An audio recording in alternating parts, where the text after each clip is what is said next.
morning. I'm Mark Sandu. I've been coming here for about 20 to 21 years, somewhere in there. I don't know the exact time when I started coming because I was about this big and sitting over there in the nursery. So Dee Dee asked me to give an update. I've been coming here for a while, but I've been gone for the last 4.5 years at the Harvard of the South, Texas A&M University. And I just thought I'd, to combat what Curt said last week, I'd go ahead. I think it's funny that Curt, who was raised in backwoods Indiana, called Texas A&M a place where you can get a shepherding degree last week. Does anybody know the state motto of Indiana?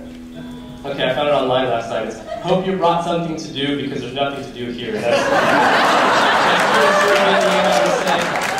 Now, don't get me wrong, there's lots of really smart people that do come from India, that's true. I'm sure Curt gets to talk to them every once in a while. Just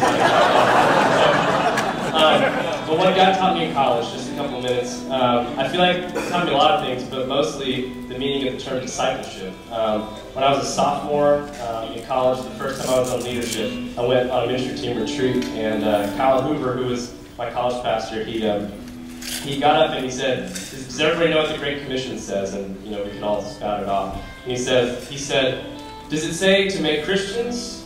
Does it say to make converts? Does it say to make believers? And when he said those three things, I thought, well, sure, make disciple and make one of those things is the same thing. And he said, no, it doesn't. It says to make disciples. And I specifically learned what exactly that means, how that's different than the other things. And basically I started meeting for the last few years of college with a couple guys, 2 or 3 every week, talking to them about what's going on in my life, what my struggles are, how I'm growing, how I'm failing.